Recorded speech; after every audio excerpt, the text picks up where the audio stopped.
मंदाक्रांता छंद है और छंद को गाने का अलग अलग विधि होता है। अच्छी तरह से गाइएगा, आप जितना अच्छा गा सकते हैं। मंदाक्रांता जलधि सडगम भोर्नतो ताद गुरु चेत, यह मंदाक्रांता छंद का लक्षण है। कश्चित् कांता विरह गुरुना स्वाधिकारात् प्रमत्तः सापेनास्तंगमित महिमा वर्षभोग्येन भरतुः यक्षश्चक्रे जनकतनया स्नानपुण्योदकेषु स्निग्धच्छाया तरुषु वसतिं रामगीर्याश्रमेषु। कश्चित् कांता विरह गुरुना स्वाधिकारात् प्रमत्तः। कश्चित् एक शब्द आया है। मंगलाचरण 3 प्रकार का होता है, वस्तु निर्देशात्मक, आशीर्वादात्मक और नमस्क्रियात्मक। यहाँ पर वस्तु निर्देशात्मक मंगलाचरण का प्रयोग किया गया है। मालूम चल रहा है इस श्लोक को पढ़ने के बाद कि इस काव्य में किसके बारे में वर्णन है। शॉर्टकट में बता दिया गया है श्लोक में, इसलिए वस्तु निर्देशात्मक मंगलाचरण है।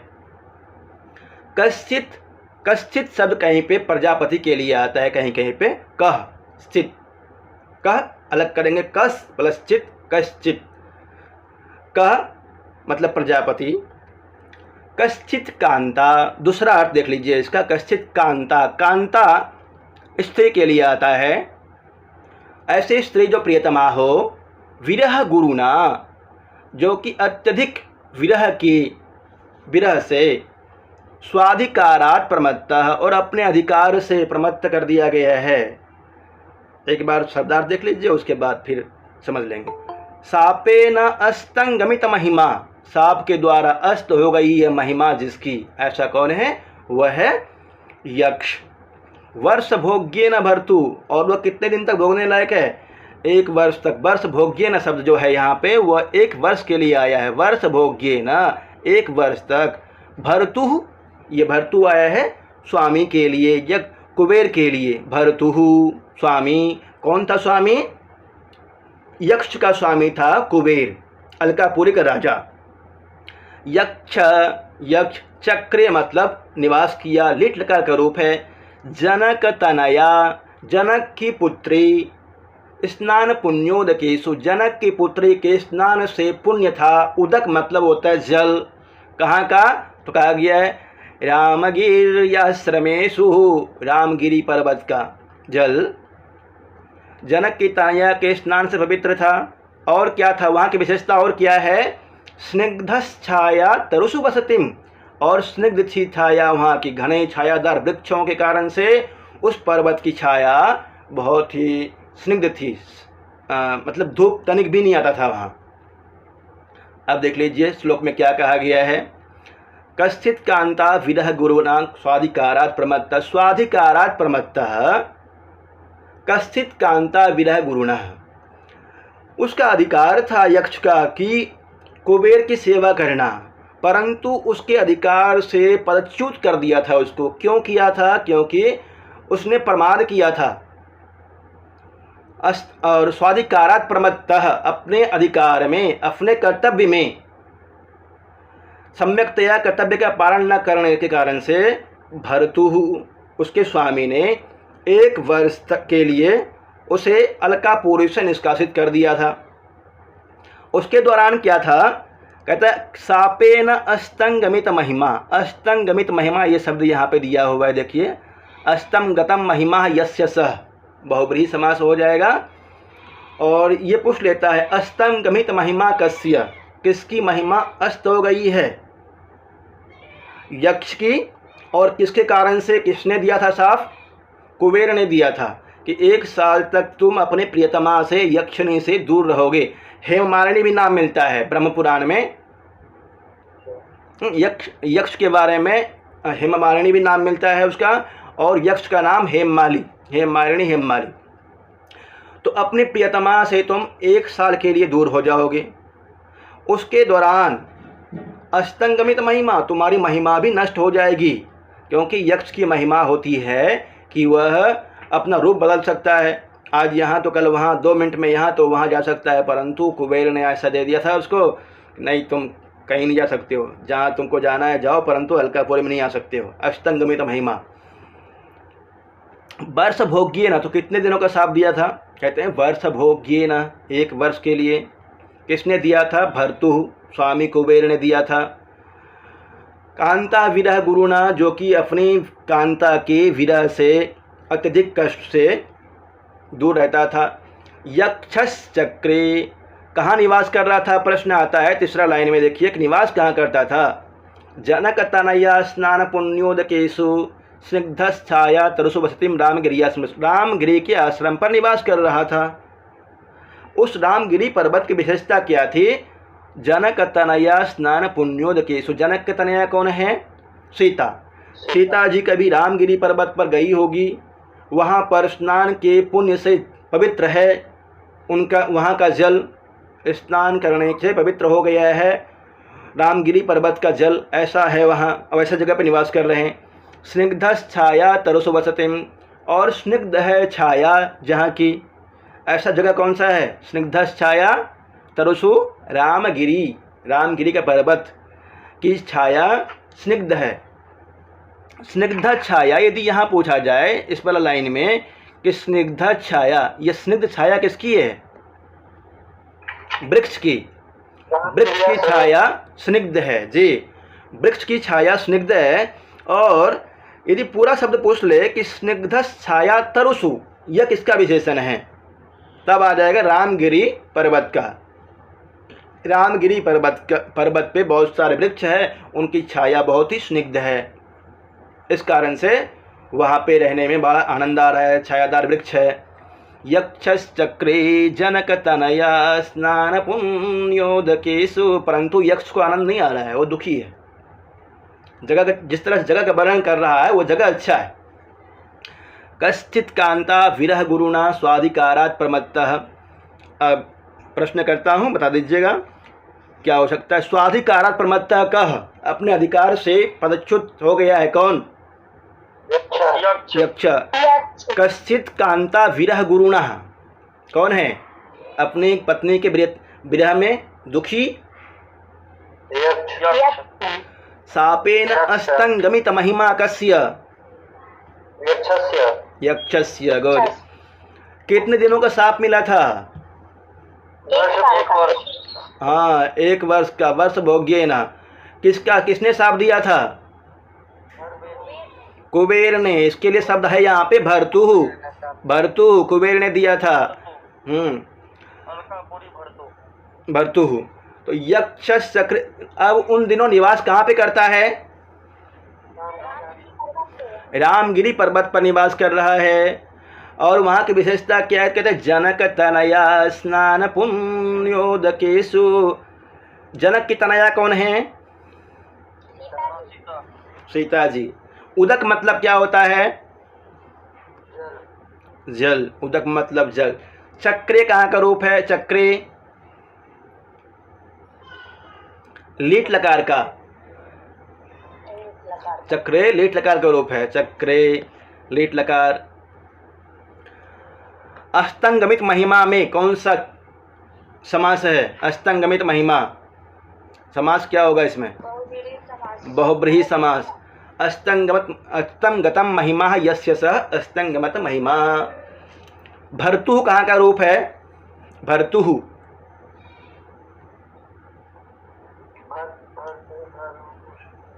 षष्ठी विभक्ति 1 वचन का। भर्तु स्वामी के साप से। नहीं, भर्तृ भर्ता भर्तारो भर्तारा बनता है। भर्ता भर्तारो भर्तारा भर्तारम भर्तारो भर्तृ भर्त्रा भर्तृभ्याम। लेकिन जैसे कि ओकारांत का रूप है, जैसे हम लोग ओकारांत विरही यक्ष है।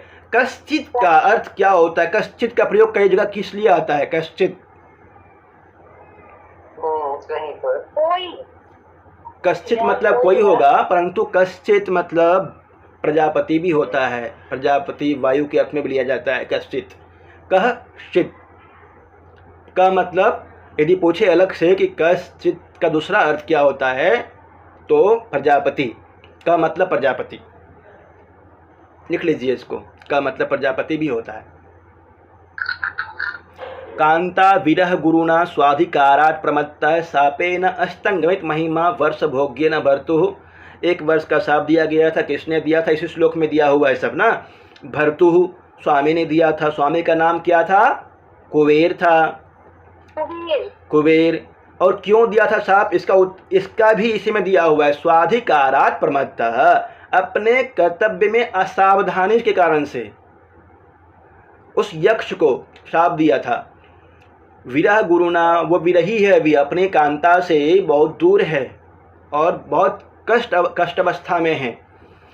कश्चित दूसरा अर्थ यदि पूछे कश्चित का, कश्चित यक्ष का विशेषण है, दूसरे अर्थ में देखें, कश्चित कांता विरह गुरुना, कश्चित कोई यक्ष, कश्चित यक्ष कांता विरह, विरही है, कोई यक्ष है जो कि अपने कांता से, प्रियतमा से विरही है, दूर है।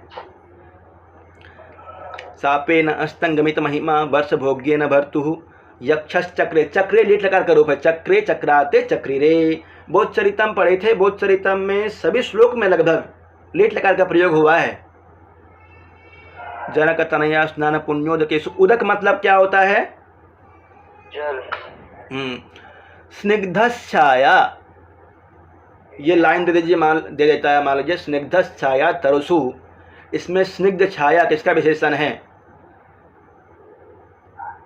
स्निग्ध छाया सब पेड़ों का, उस रामगिरी के जंगल जो है उसका पेड़। बहुत अच्छा, स्निग्ध छाया रामगिरी के पर्वत में जो पेड़ लगे हुए हैं उसका विशेषण है। वसतिम चक्रे, रामगिरी पर्वत पर कौन निवास कर रहा है? यक्ष। यक्ष क्यों निवास कर रहा है? क्योंकि उसको शाप दे दिया गया है। किसने शाप दिया है? कुबेर ने। कुबेर ने। कितने दिनों का दिया है? 1 वर्ष का। 1 वर्ष का। अपने अधिकार में असावधानी किसने बरता था? स्वाधिकारात् प्रमत्तः यक्ष। कांता विरही कौन है? यक्ष। कश्चित किसके लिए आया है? यक्ष के लिए ही। यक्ष के लिए। गुड। यक्ष के लिए। यक्ष कहाँ पे निवास कर रहा है? रामगिरी पर्वत। रामगिरी का पर्वत। रामगिरी का पर्वत किसके स्नान से पवित्र है? वहाँ का जल। बहुत अच्छा, ठीक है। ऐसे प्रश्न आएंगे इसमें से। छंद क्या है? मंदाक्रांता हो गया। रस कौन सा है? ये प्रश्न आएगा। और इस श्लोक में से कोई प्रश्न आएगा तो इसी तरह से आएंगे ना। प्रमत्तः में कौन सा प्रत्यय होगा? कथा प्रत्यय, प्रमत्तः। भर्तुः भ्री धातु है, त्रिच प्रत्यय है, भर्ता बनता है, उसका ही षष्ठी विभक्ति में रूप है भर्तुः। शापेन, शाप घय, शापः बनता है, और शापः, शापः में घय प्रत्यय होगा। शब्द का ध्यान रखना है, पिछली बार एक पूछ लिया था प्रत्यय। गमित, गमनिच कतः, गमितः महिमा, महत प्लस इमनिच, ये वाला इम्पोर्टेंट है। महिमा, महिमा, महिमा, महत प्लस इमनिच प्रत्यय है, महिमा बनता है। वसतिम, बस और अति।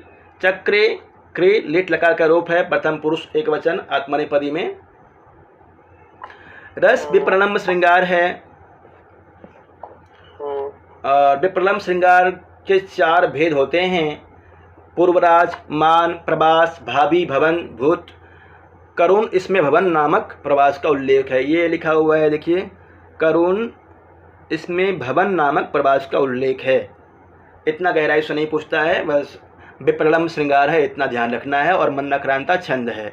मंदाक्रांता छंद का लक्षण, मंदाक्रांता जलधि सडगैम भोर्नतो तात गुरु चेत, यह इम्पोर्टेंट है, इसको याद करना है आपको। ये क्या है सर? गैरंभो। मंदाक्रांता जलधि सडगैम, सडगैम भो, सडगैम भोर, वहाँ पे गैरम भो करना है, र का भी उच्चार करना है, यहाँ पे र भी उच्चारित होगा। सडगैम भोर न तो तात गुरु चेत। अब इसको अलग अलग करेंगे तो कैसे हो जाएगा? एक तो गै जो कहा गया है यहाँ पे, सडगैम, सडग, सडज हो गया। म मगन, भगन, भगन, नगन, तगन, तगन, तगन। फिर उसके बाद आ जाएगा गुरुचेत, गुरु होगा अंतिम में। अर्थात इस छंद में प्रत्येक पाद में 17 अक्षर होते हैं, ये इम्पोर्टेंट है, 17 अक्षर होते हैं। और कौन कौन से होते हैं? मगन होता है, भगन होता है, नगन होता है, 2 तगन और 2 गुरु इस क्रम में होते हैं। चौथे और 10वें और 17वें अक्षर पर यति होती है। चौथे जलधि, समुद्र कितने होते हैं? जलधि मतलब होता है समुद्र, समुद्र कितने होते हैं? समुद्र वैसे तो 5 है, तो 7 का क्या था? 4 के बारे में आता है वर्णन, 4 समुद्र होते हैं। जलधि मतलब 4, अर्थात चतुर्थ वर्ण पर यति करना है, रुकना है। और 10वें पे हो गया जलधि षड, षड मतलब 6, षडज 6 और 4 10, चौथे 10वें पर और 17वें अक्षर पर यति है। कहाँ कहाँ यति है? चौथा, 10वां और 17वें वर्ण पर यति होगा। मंदाक्रांता छंद में कितने वर्ण होते हैं? ये प्रश्न बनता है। और चौथे एवं 10वें वर्ण पर यति, चौथा, 10वां और 17वां पर यति होगा। हमारे सामने जो पुस्तक काव्यलिंग अलंकार है, स्वाधिकारात् प्रमत्तः एक शब्द है, इसमें काव्यलिंग अलंकार है। स्वाधिकारात् प्रमत्तः काव्यलिंग अलंकार।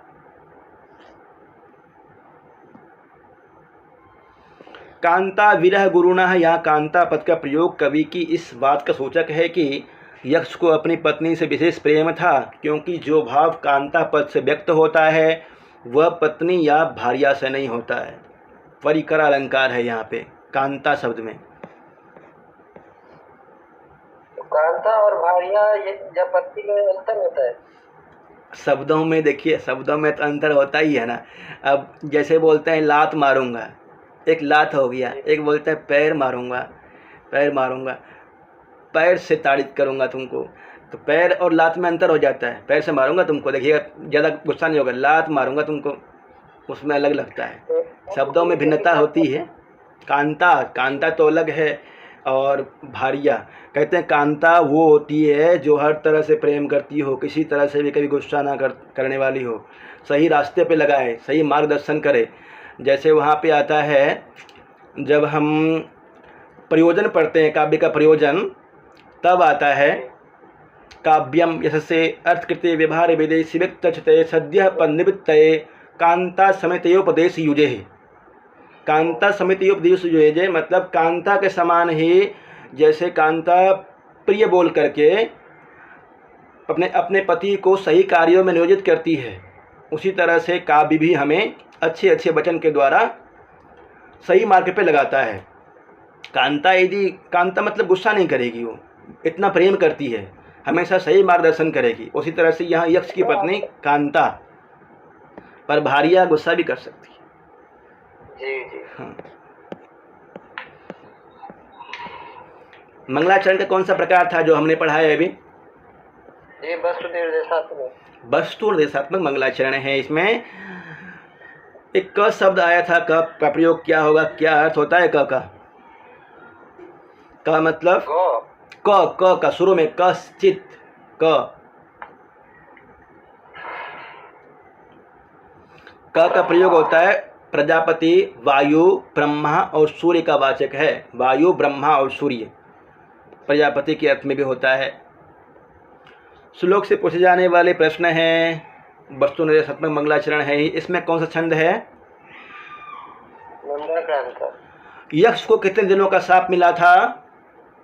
वर्ष भोग्य, 1 वर्ष का। बहुत अच्छा, वर्ष भोग्य ना। यक्ष को किसने शाप दिया था? कुबेर ने। यक्ष को किसने शाप दिया था? कुबेर ने हो गया। यक्ष को शाप देने का क्या कारण था? वो अपने पत्नी के मुंह में टका हो गया था। श्लोक में से शब्द उठा के बोलिए। असावधानी के कारण। बहुत अच्छा। श्लोक असावधानी के कारण से। स्वाधिकारात् प्रमत्तः। कश्चित शब्द किसके लिए आया है? हाँ, कश्चित यक्षः। यदि क से पूछ ले अलग से आपके से क का अर्थ क्या होता है, या बीपीएससी है, बीपीएससी में पूछ लेता है इनमें से दो, उसका ध्यान रखना है कि यदि इनमें से 2 देता है तो दूसरा अर्थ हो जाता है, यदि ब्रह्मा दिया है, वायु दिया है, प्रजापति दिया है और यक्ष दिया है तो इनमें से 2 या इनमें से 1 से अधिक ऐसा हो जाएगा, इनमें से कोई नहीं दीजिएगा। रामगिरी ये ऑफर आगे देखते हैं। यक्ष को शाप देने की तिथि क्या थी? ये प्रश्न इंपॉर्टेंट है। देवोत्तनी एकादशी। देवोत्थनी एकादशी। यक्ष को शाप देने की तिथि देवोधिनी एकादशी, देवोत्थान एकादशी। दूसरा श्लोक है तस्मिन्नद्रोः कतिचिदबला विप्रयुक्तः सकामी नीत्वामासान् कनकवलयं भ्रंसरिक्तः प्रकोष्ठ आषाढस्य प्रथमदिवसे मेघमाश्लिष्टसानुं बप्रक्रीडा परिणतगज प्रेक्षणीयं ददर्श। श्लोक पढ़ने से पहले देख लेते हैं कितना जान रहे हैं हम सभी, उसके बाद आगे पढ़ेंगे ना। तस्मिन अद्रो, किस अद्रो के बारे में बात हो रही है यहाँ पे? रामगिरी पर्वत के बारे में। अद्रो मतलब होता है पर्वत। कतिचित अबला विप्रयुक्त, कतिचित किसके लिए आया है? यक्ष के लिए आया है। यक्ष के लिए, बहुत अच्छा। कतिचित अबला विप्रयुक्ता कौन है? यक्ष है। अबला विप्रयुक्ता अच्छा। सहकामी, ये कामी कौन है? ये भी यक्ष ही है। नित्वा में कत्वा प्रत्यय है। नित्वाम आसान, कुछ महीनों को बिता करके, कुछ महीने बीत चुके हैं। कितने महीने बीत चुके हैं? 8 महीने बीत चुके हैं। फिर कहता है कनक वलयम भ्रंसरिक्त प्रकोष्ठ, कनक वलयम भ्रंसरिक्त प्रकोष्ठ। बेचारा इतना दुखी हो गया है, इतना विरह के कारण से इतना कमज़ोर हो गया है कि हाथ में सोने का कंगन पहना हुआ था वो भी गिर जाता है।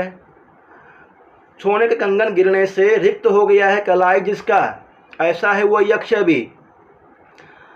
या आषाढ़स्य प्रथम दिवसे मेघमाश्लिष्ट शानुम, मेघ को पर्वत की चोटी पर चढ़ते हुए कब देखा था यक्ष ने? ये प्रश्न बनता है यहाँ पे। आषाढ़स्य प्रथम दिवसे, किसको देखता है? मेघमाश्लिष्ट शानुम, मेघ को आश्लिष्ट शानुम, पर्वत के चोटी पर चढ़ते हुए देखता है। आशानु मतलब होता है चोटी, पर्वत की चोटी। किस तरह से था वह, क्या कर रहा था? बप्र क्रीड़ा परिणत गज प्रेक्षणीयम ददर्श। आपने देखा होगा बरसात में जब वर्षा होती है तो सांड अपने सींग से ढेला को, बड़े बड़े टिल्ले को खोदता रहता है और हाथी भी अपना मदमस्त होकर के खोदता है। उसी तरह से हाथी के समान बप्र क्रीड़ा परिणत गज, गज मतलब हाथी, प्रेक्षणीयम ददर्श, हाथी के समान ही मेघ पर्वत की चोटी पर आ रहा था और नीचे उतर रहा था, बार बार आ रहा था, जा रहा था, इस तरह से करते हुए देखा। शुरू से देखिए। तस्मिन अद्रो, अद्रो शब्द यहाँ पे सप्तमी विभक्ति एक वचन का है। अद्रो, उस पर्वत पर, तस्मिन ले लेंगे उस, और वह पर्वत कौन है? रामगिरी पर्वत है, जहाँ पर यक्ष निवास कर रहा है, जहाँ का जल सीता जी के स्नान से पवित्र है और जहाँ की छाया स्निग्ध है। स्निग्धस छाया तरुषु वसतिम रामगिरियाश्रमेषु। अद्रो मतलब पर्वत पर।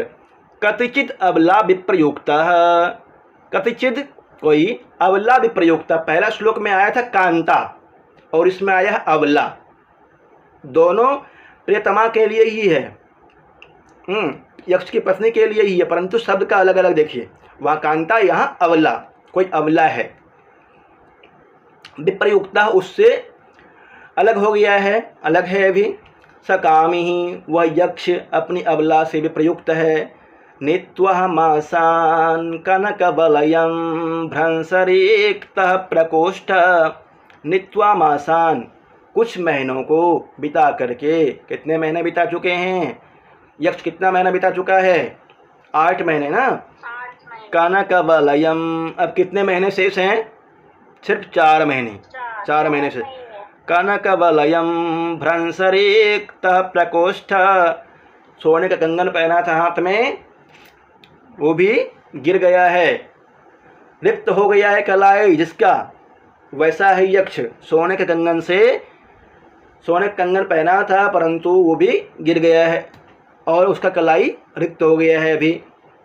कनकवलयम, ये प्रश्न पूछता है कि यक्ष अपने हाथों में किस धातु का कंगन पहना था? सोने का। कनकवलयम, कनक मतलब सोना। सोना। कनकवलयम।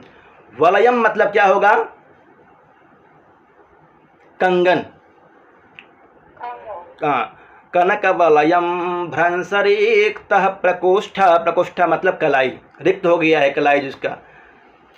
आषाढ़स्य प्रथम दिवसे, आषाढ़ मास के प्रथम दिन में, मेघमाश्लिष्ट सानुम, मेघ को, मेघम आश्लिष्ट सानुम, आश्लिष्ट का यदि विपरीतार्थक पूछे तो क्या जवाब देंगे?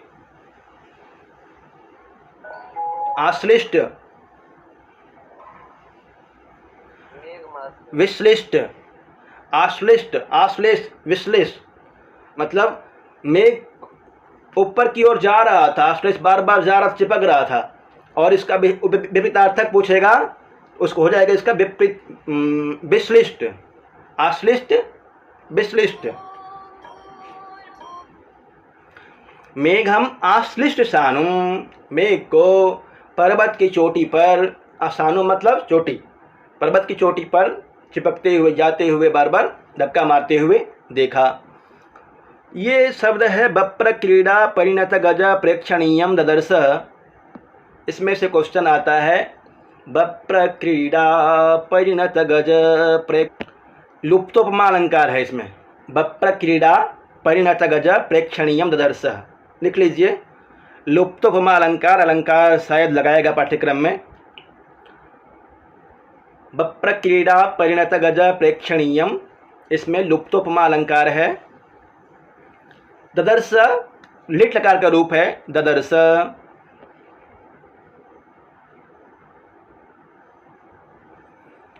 तस्मिन् अद्रौ कचित् अबला विप्रयुक्तः सकामी, श्लोक का सारा अर्थ यही है। अब एक बार सारांश में देख लीजिए कि उस पर्वत पर, रामगिरी पर्वत पर कुछ समय बिता करके, मतलब 8 महीना व्यतीत कर चुका है।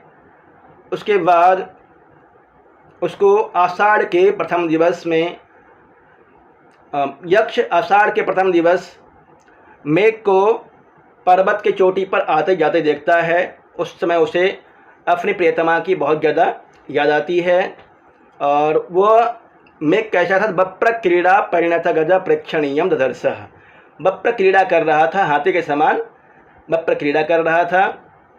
कनकवलयम भ्रंसरिक्तः प्रकोष्ठ है, एक शब्द है कि वो यक्ष किस तरह का हो गया है, इसका मार्मिक वर्णन है इस शब्द में। कनकवलयम भ्रंसरिक्तः प्रकोष्ठ, वह इन दिनों इतना ज़्यादा वियोगी हो गया है, इतना दुखी है कि बहुत ज़्यादा पतला हो गया है, पतला हो गया है, जिस कारण से उसके हाथ से कंगन गिर जाता है, पता भी नहीं चलता है उसको। कंगन गिरने से रिक्त हो गया है कलाई जिसका, ऐसा है वो यक्ष। अब प्रश्न, अद्रो शब्द किसके लिए आया है?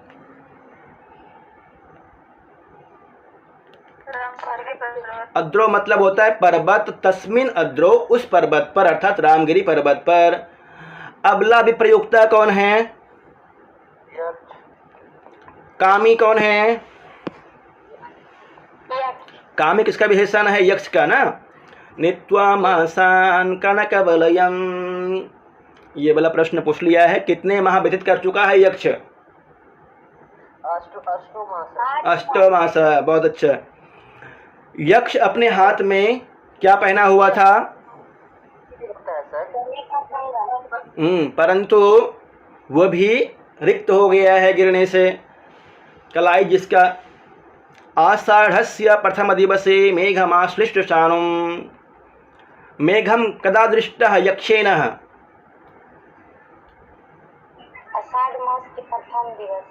आषाढ़स्य प्रथम दिवसे, आषाढ़ के प्रथम दिवस में मेघ को यक्ष ने देखा। आश्लिष्ट सानुम, क्या कर रहा था मेघ? इसका जवाब क्या होगा? पर्वत को बार बार धकेल रहा है। आश्लिष्ट सानुम।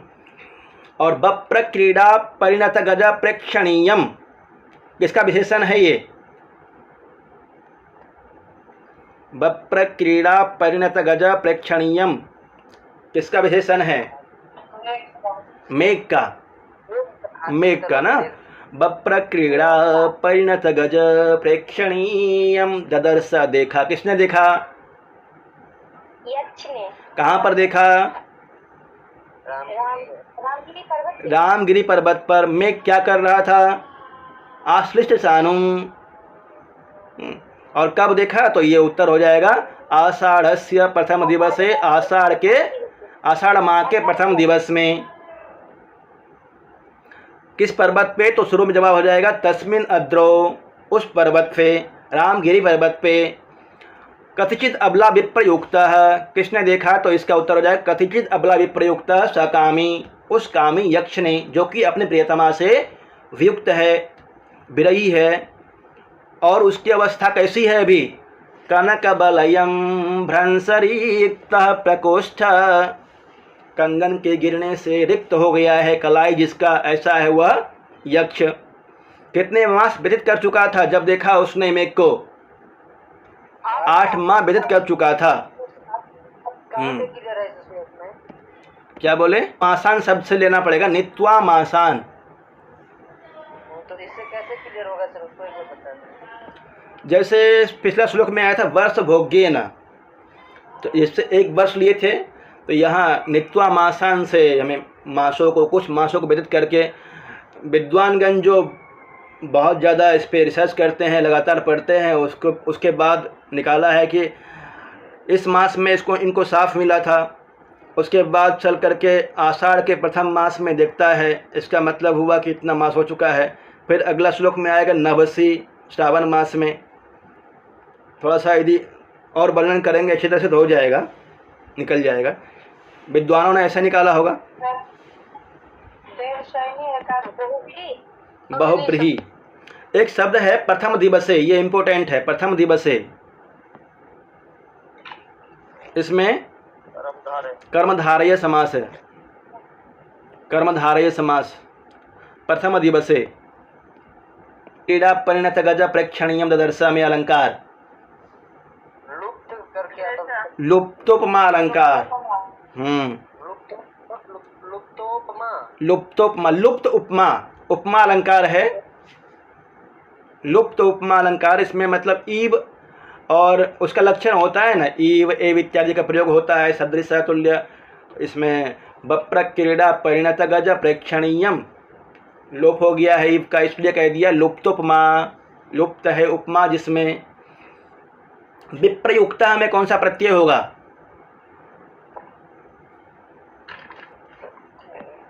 विप्रयुक्ता को देखिए, वी उपसर्ग है, प्रा उपसर्ग है, युज धातु है और कता प्रत्यय है। विप्रयुक्ता कता प्रत्यय है। कामी शब्द में काम और घय बनेगा, पहले कामा बन जाएगा और उसके बाद बनता है इनी प्रत्यय होता है। कामी बनाएगा तो कानी, इनी प्रत्यय, पहले घय उसके बाद इनी, कामी।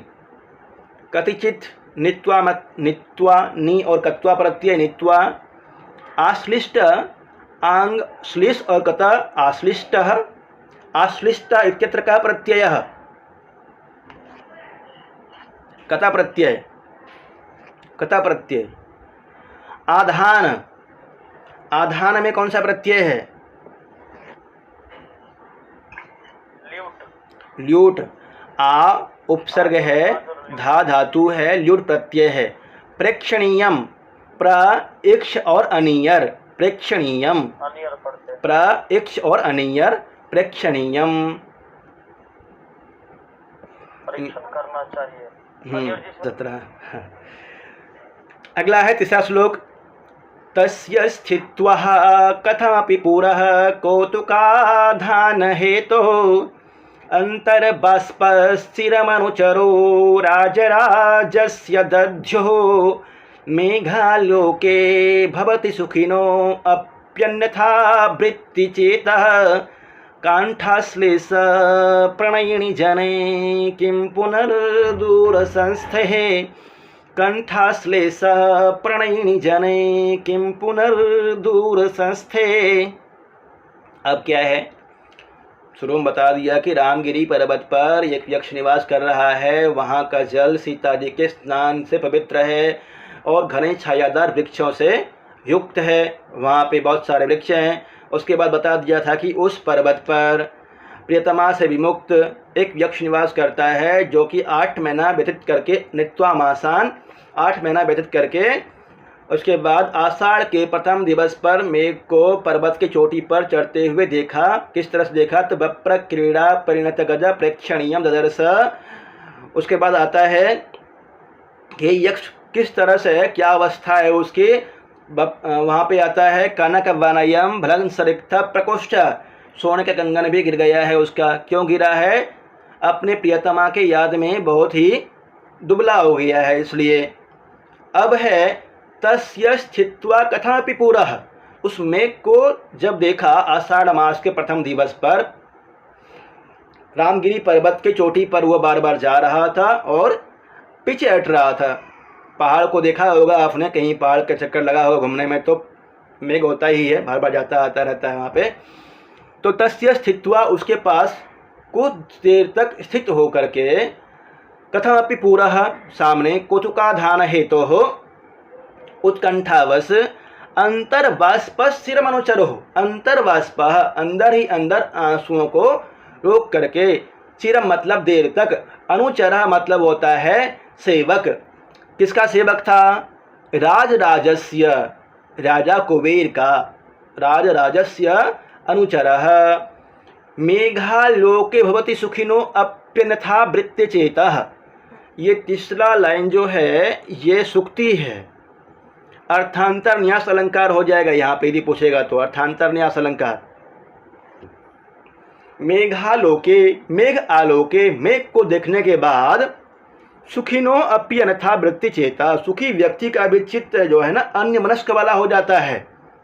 तो फिर जो व्यक्ति कंठाश्लेष प्रणयिनी जने, जो अपने प्रियतमा के आलिंगन का इच्छुक हो और वह मेघ का दर्शन कर ले, उसके लिए तो फिर बड़ा मुश्किल हो जाता है रहना, दुष्कर हो जाता है। पुनर्दूर संस्थे, और वह दूर हो तो क्या कहने। अब देखिए शुरू से, पिछला श्लोक में आया था कि वह रामगिरी पर्वत पर है, उसके पर्वत पे वप्र क्रीड़ा परिणत गज करते हुए मेघ को देखा आषाढ़ के प्रथम दिवस पे। क्या करता है वो, राजराजस्य अनुचरः, राजराजस्य अनुचरः किसने देखा, इस श्लोक में यदि पूछा जाए तो राजराजस्य अनुचरः, राजा कुबेर का सेवक ने, राजराजस्य अनुचरः, राजा कुबेर का सेवक कहाँ पे स्थित है अभी, रामगिरी पर्वत पर। और उसने क्या देखा है, मेघ को कब देखा है, आषाढ़ के प्रथम दिवस पर। और क्या कर रहा था मेघ, आश्लिष शानुम, पर्वत की चोटी पर चढ़ रहा था, वप्र क्रीड़ा परिणत गज प्रेक्षणीयम, वप्र क्रीड़ा कर रहा था। कहता है कि भाई उसके सामने कुछ देर तक, तस्य स्थित्वा कथापि पुरः, उसके सामने कुछ देर तक अपने आप के अंदर जो आंसू गिर रहे थे उसके, बहुत देर तक अंतर्बाष्प, अंदर ही अंदर आंसुओं को छिपाए हुए, कौतुकाधान हेतु उत्कंठावश। अब उसको बोलता है, देखिए क्या कहता है, इस श्लोक में नहीं बोलेगा, अगले श्लोक में बोलेगा, मेघालोके भवति सुखिनो अप्यन्यथा वृत्तिचेतः। तीसरा लाइन इंपॉर्टेंट बताया कि मेघ को देखने के बाद सुखी व्यक्ति का भी चित्त कैसा हो जाता है, अन्यमनस्क हो जाता है। गाना तो सुना ही है ना, सावन के झूलों ने हमको बुलाया, बहुत सारे गाने बने हुए हैं बरसात ऋतु पे, वर्षा ऋतु पे, आषाढ़ मास। कंठाश्लेष प्रणयिनी जने किम पुनर्दूर संस्थे, और जो व्यक्ति अपने प्रियतमा के आलिंगन का इच्छुक हो उसके लिए तो दूर रहना बहुत ही दुष्कर हो जाता है। तस्य स्थित्वा, कह कौन खड़ा है मेघ के समक्ष, यक्ष खड़ा है। कौतुकाधान हेतु उत्कंठावश अंतर्बाष्प, अंदर ही अंदर आंसुओं को छिपाए हुए, कौन अंदर ही अंदर आंसुओं को छिपाए हुआ है? कुबेर का अनुचर यक्ष। हाँ, अनुचरः, कस्य अनुचरः? राजराजस्य, कुबेर का अनुचरः। अनुचरः मतलब सेवक, अनुचरः मतलब होता है सेवक। किसका सेवक था? यक्ष। राजराजस्य, कुबेर का सेवक था। मेघालोके भवति सुखिनो अप्यन्यथा वृत्तिचेतः, अपि अन्यथा वृत्तिचेतः, यहाँ संधि बता दीजिए। सुखिनो अपि अन्यथा वृत्तिचेतः, कोई साथी बताएंगे संधि? बताता हूँ मैं। सुखिनः पहले हो जाएगा, सुखिनः प्लस अपि, सुखिनो अपि, पूर्वरूप संधि, पूर्वरूप। उसके बाद अपि और अन्यथा, अपि अन्यथा, इसमें हो जाएगा यण संधि, अपि प्लस अन्यथा, यण संधि ना।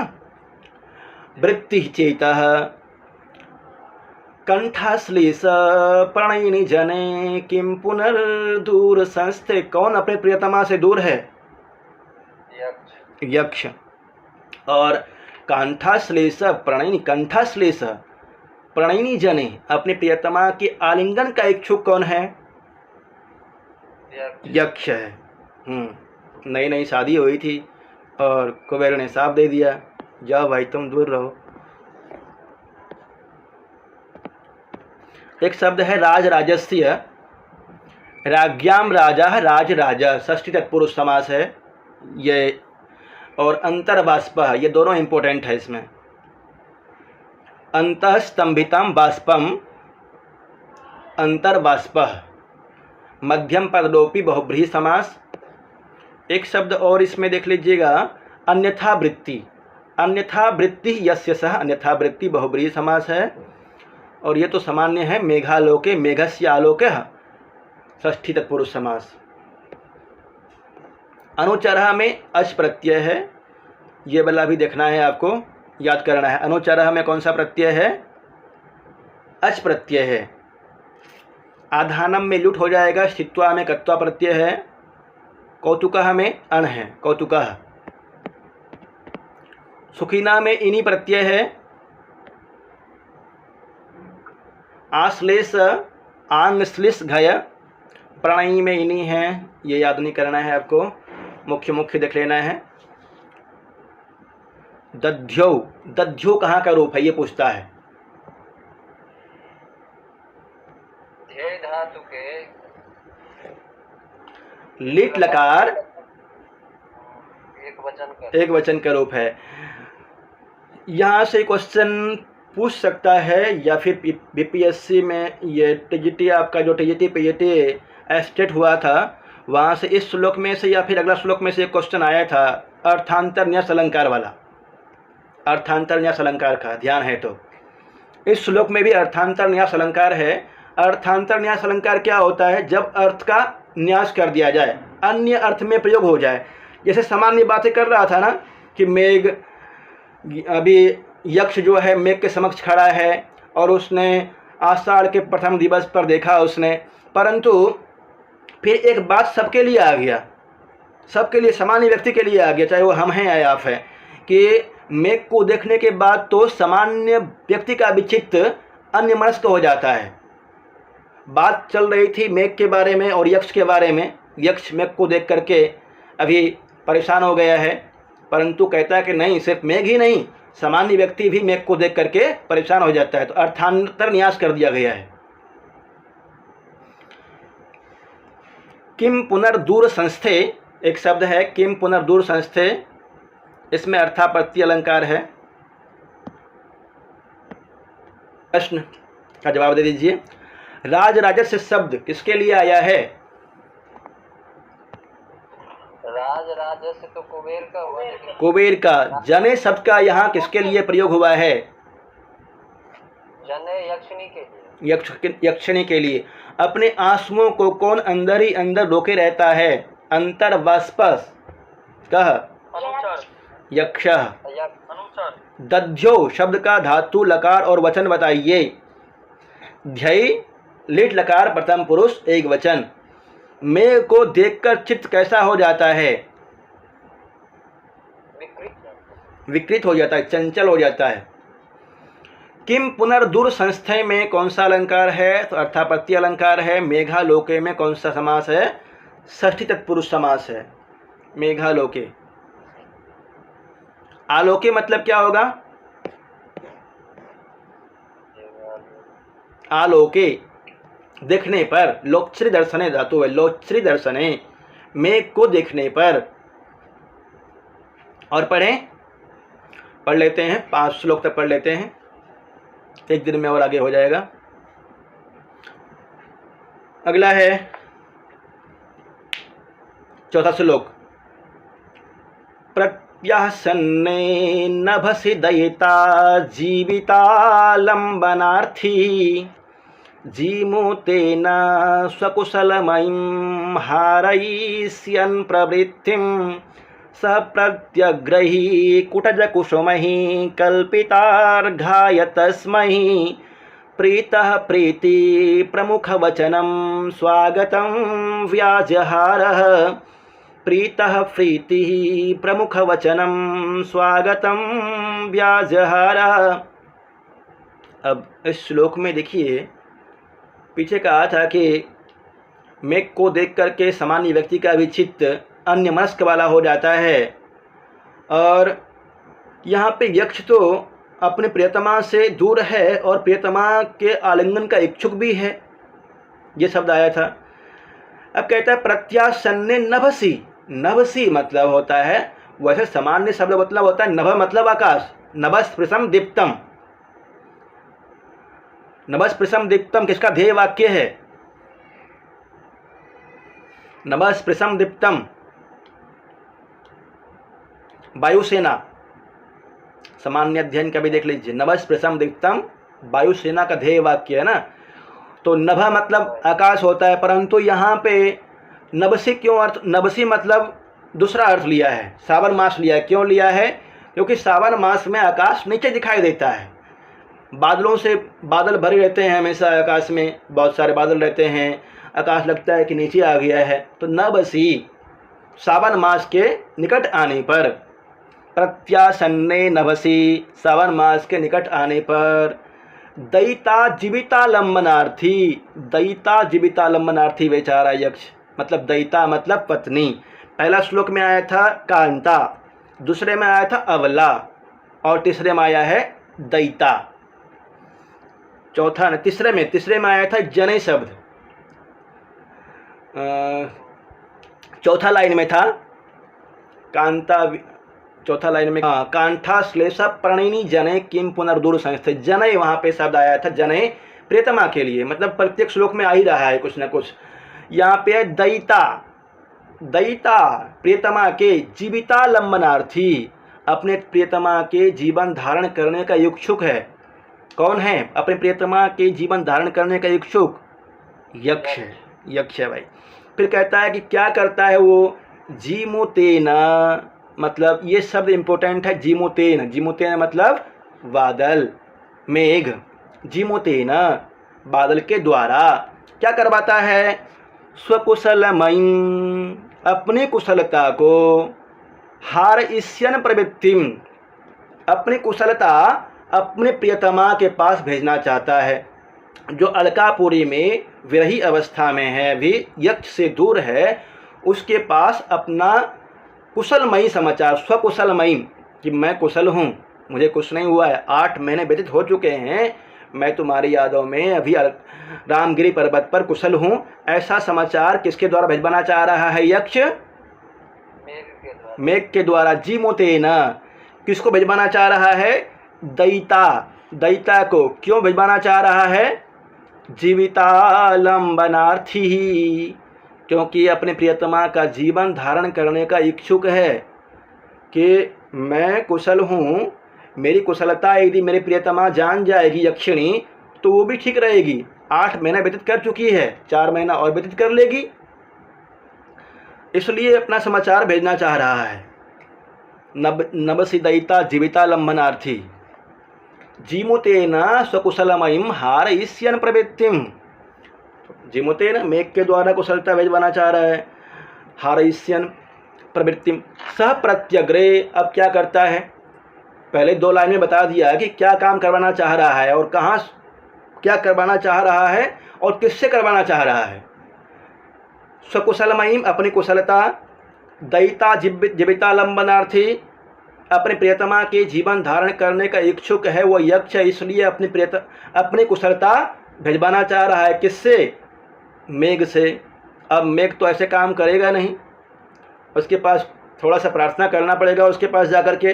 तब कहता है सप्रत्यग्रही कुटज कुसुमहि कल्पितार्घाय तस्मै। सह मतलब वह कौन? यक्ष। प्रत्यग्रही तुरंत तोड़े गए, प्रत्यग्रही तुरंत तोड़े गए। क्या करता है? कुटज कुसुमय, कुटज कुसुमय होता है पहाड़ी फूल होता है कोई, नवमालिका आदि। कुटज कुसुमय ही गिरी मल्लिका पहाड़ी पुष्प, तुरंत तोड़े गए पहाड़ी पुष्प से। कल्पित अर्घाय और अर्घ सामग्री तैयार करके, तस्मै कस्मै मेघ के लिए, मेघ के लिए जीमुतेन शब्द आया है इसमें। मेघ के लिए शब्द है एक जीमुतेन, जो कि समाचार भिजवाना चाह रहा था। अब यहाँ कहता है तस्मै, उस मेघ के लिए क्या तैयार किया है? कल्पित अर्घ, अर्घ तैयार किया है। अर्घ अर्घाय कल्पित, अर्घ सामग्री तैयार करके उस मेघ के सामने जाके क्या बोलता है? देखिए, प्रीतः प्रीति प्रमुख वचनम स्वागतम व्याजहारः। प्रीतः प्रसन्न पूर्वक, प्रीति प्रमुख वचनम प्रसन्न पूर्वक प्रेम भरे शब्दों से, प्रमुख वचनम स्वागतम व्याजहार। अब बहुत सारी विशेषताएं हैं उसकी, मेघ की तो बहुत विशेषताएं हैं, परंतु प्रमुख प्रमुख प्रमुख बातों को लेकर के मेघ की प्रशंसा करता है। अब किसी से कोई काम करवाना होगा तो हम भी क्या करते हैं कि भाई तुम तो बहुत अच्छा काम करते हो, तुमने वो काम किया था, हमारा ये काम कर दो। तो आगे जा कर के श्लोक में वर्णन करेगा कि आप इंद्र के प्रधान पुरुष हैं, आप इच्छानुसार शरीर धारण करने वाले हैं, आप पुष्कर और आवर्तक नामक वंश में उत्पन्न हुए हैं, मेरा भी एक काम कर दीजिए, आप दुखियों के दुख हरता हैं। तो प्रीतः प्रीति प्रमुख वचनम स्वागतम व्याजहारा, प्रेम पूर्वक प्रणय भरे वचन से मेघ का सम्मान करता है, स्वागत करता है। स्वागतम व्याजहार। अब बताइए नवसी मतलब क्या होगा? सावन मास। सावन मास। दयिता जीविता लंबनार्थी, दयिता मतलब प्रियतमा, जीविता लंबनार्थी अपने प्रियतमा के जीवन धारण करने का इच्छुक कौन है? यक्ष। ये दयिता जीविता लंबनार्थी यदि शब्द आ जाए और पूछे आपसे कि दयिता जीविता लंबनार्थी कह, क्या जवाब देंगे? यक्ष। जी बहुत अच्छा, यक्ष। दयिता जीविता लंबनार्थी यक्ष। तो दयिता जीविता लंबनार्थी यक्ष अपनी स्वकुशलमयीम, स्वकुशलमयीम शब्द आया है इसमें, स्वकुशलमयीम के न प्रेषयति, किसके द्वारा भेजता है? मेघ के द्वारा। जीमुतेन, मेघ के द्वारा। जीमुतेन स्वकुशलमयीम हारयिष्यन् प्रवृत्तिम। अब स्वागत कैसे करता है मेघ का? सह प्रत्यग्रही कुटज कुसुमहि कल्पितार्घाय तस्महि। कुटज कुसुमहि गिरी मल्लिका के द्वारा मेघ का स्वागत करता है, अर्घ्य सामग्री तैयार करके। अर्घ्य होता है षड अर्घ्य, 6 प्रकार के अर्घ्य होते हैं, कहीं कहीं पे 8 अर्घ्य भी बताया गया है। अर्घ्य विवाह संस्कार में 6 प्रकार के अर्घ्य होते हैं, और अभिज्ञान शकुंतलम पढ़ेंगे तो वहाँ पे 8 प्रकार का अर्घ्य वर्णन है, 8 प्रकार का अर्घ्य होता है। कल्पित अर्घाय तस्मै प्रीतः प्रीति प्रमुख वचनम स्वागतम व्याजहारः। कह स्वागतम व्याजहारः, कौन स्वागत करता है? यक्ष। कस्य स्वागतम करोति? मेघस्य स्वागतम करोति। जीमुतेन मतलब क्या होगा? मेघ के द्वारा, जीमोतेन तृतीया विभक्ति एक वचन का रूप है जीमोतेन। हार ईस्यन एक शब्द है, हार ईस्यन, इसमें कौन सा प्रत्यय होगा? और इससे निष्ठन निष्ठन गच्छन, पठत, लिखत, चलत, सत्री प्रत्यय, हारयिष्यन सत्री प्रत्यय। एक है व्याजहारः, यह लिट लकार का रूप है, व्याजहारः लिट लकार का रूप है।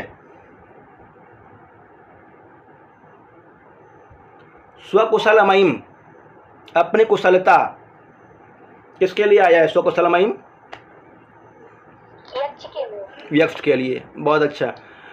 दयिता जीविता लंबनार्थी, कौन है दयिता जीविता लंबनार्थी? यक्ष।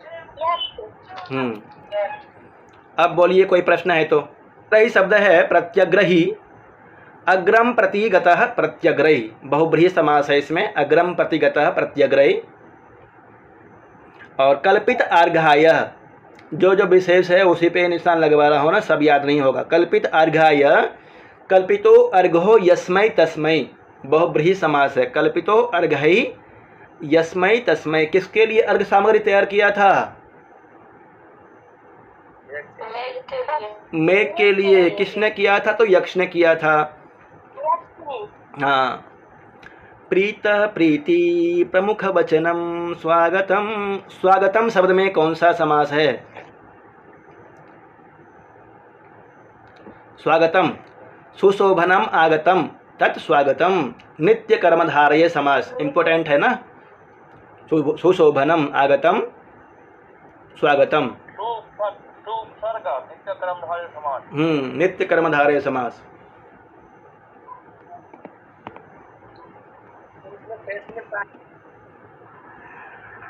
प्रीतः शब्द है एक, प्रीतः शब्द में कौन सा प्रत्यय है?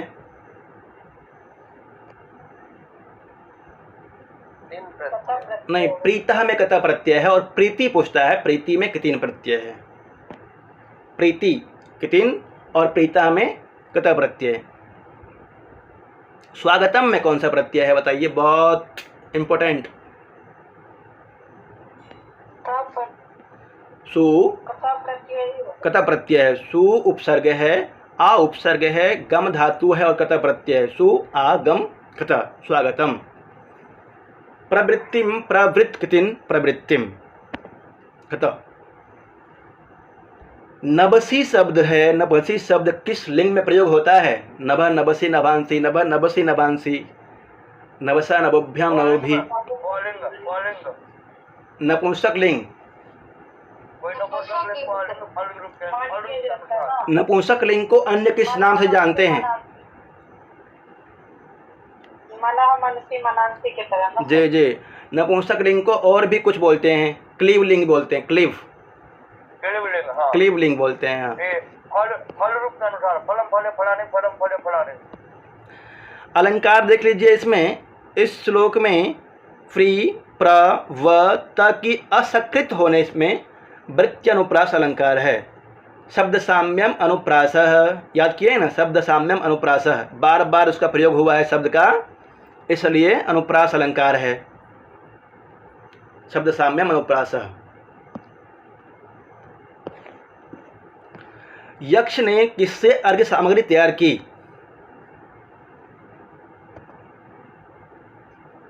कुटज के पुष्पों से।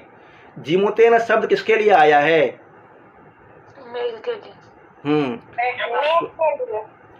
प्रीति प्रमुख वचनम शब्द में कौन सा समास है? बहुब्रीहि समास। नबसी शब्द में, जे नबसी शब्द से किस महीने का बोध होता है? सावन मास का बोध होता है, बहुत अच्छा। नवसी शब्द का लिंग और वचन क्या है? नवसी सप्तमी विभक्ति एक वचन, नवसी सप्तमी विभक्ति एक वचन का है, मनसी सप्तमी विभक्ति एक वचन, नवसी। एक श्लोक और पढ़ लीजिए, उसके बाद फिर दूसरा पढ़ेंगे।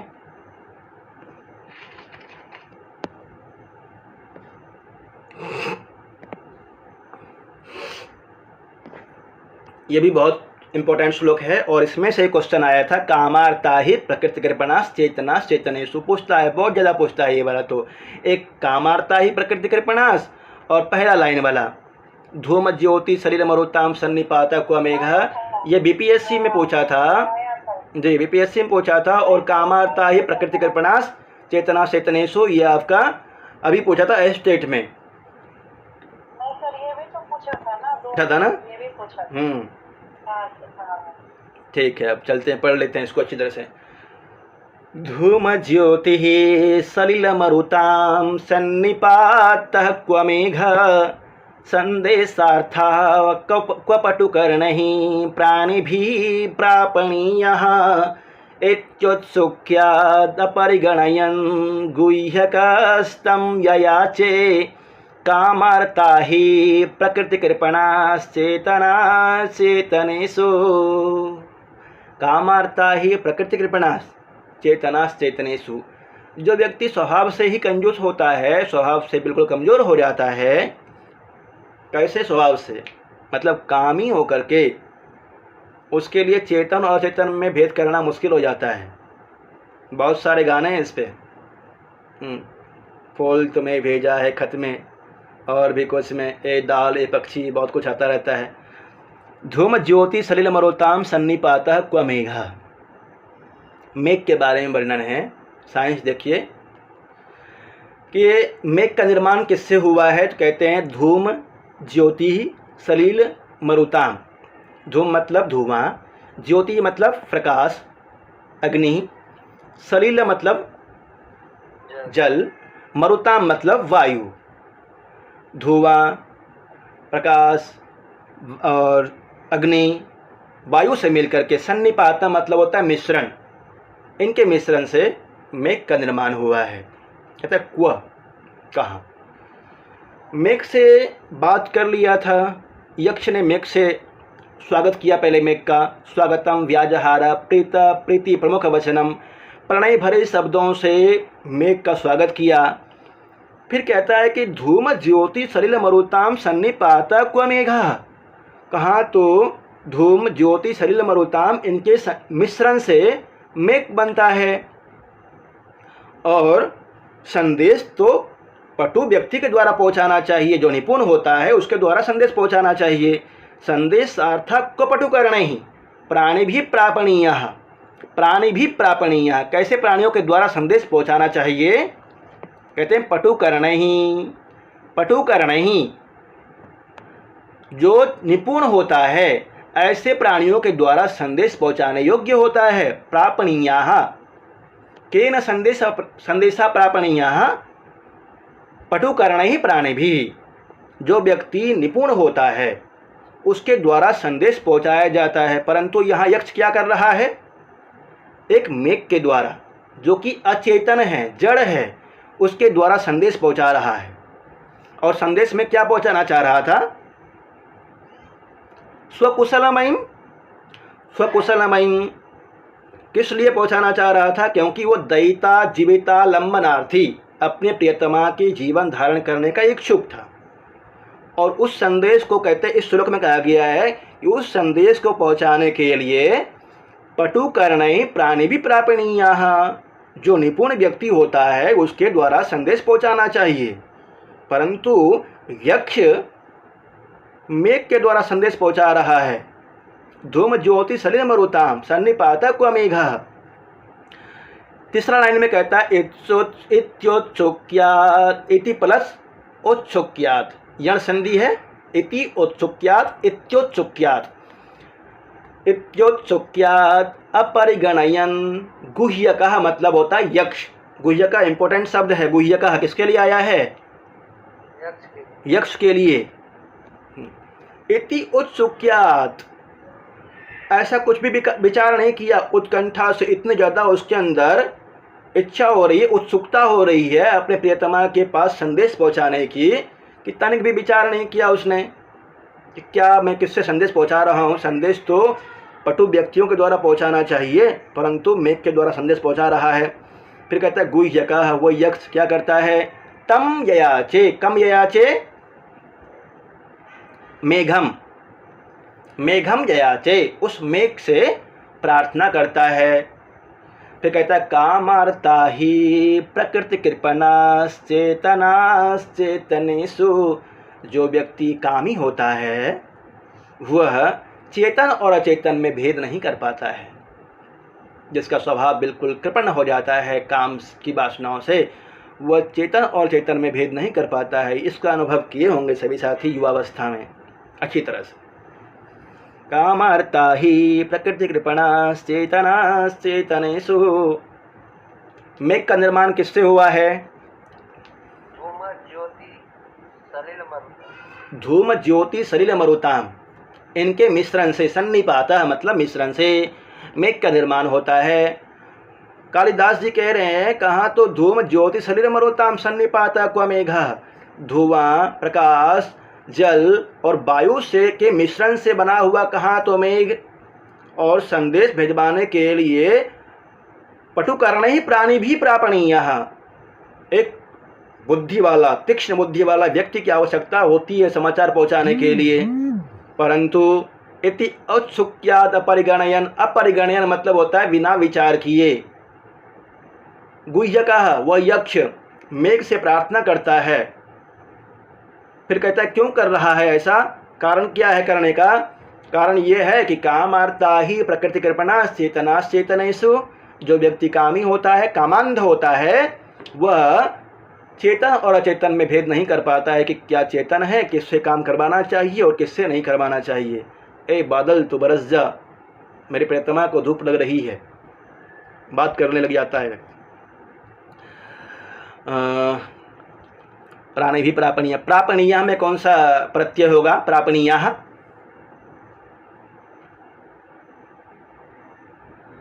अनियर, प्रापणीय में अनियर प्रत्यय होगा, अनियर। और प्राणी भी कहाँ का रूप है? प्राणी भी तृतीया विभक्ति बहुवचन का रूप है, प्राणी भी तृतीया विभक्ति बहुवचन। पटुकर्ण ही तृतीया विभक्ति बहुवचन, पटुकर्ण ही, राम ही, पटुकर्ण ही। सलिल मरुताम, एक होगा औकार अंत में, एक होगा आकार अंत में, हाँ, प्राणी भी, प्राणी भी। सलिल मरुताम, मरुताम कहाँ का रूप है? मरुताम द्वितीया नहीं, द्वितीया नहीं होगा। धूम ज्योति सलिल मरुताम, मरुतः मरुतो मरुताम, मरुति मरुतो मरुत्सु, षष्ठी विभक्ति बहुवचन मरुताम, षष्ठी बहुवचन, बहुवचन, षष्ठी विभक्ति बहुवचन बनता है मरुताम। धूम ज्योति सलिल मरुताम सन्निपातः क्व मेघः, मरुताम कहाँ का रूप है फिर से बताइए? षष्ठी विभक्ति बहुवचन। इति उत्सुक्याद में कौन सा संधि है? इति प्लस उत्सुक्याद, इति प्लस औत्सुक्याद, यण संधि, इति प्लस औत्सुक्याद इत्युत्सुक्याद। अपरिगणयन में कौन सा प्रत्यय है? अपरिगणयन, सत्री प्रत्यय है, बहुत अच्छा, सत्री का अत शेष रहता है। अपरिगणयन। गुह्यकः, गुह्यकः मतलब यक्ष।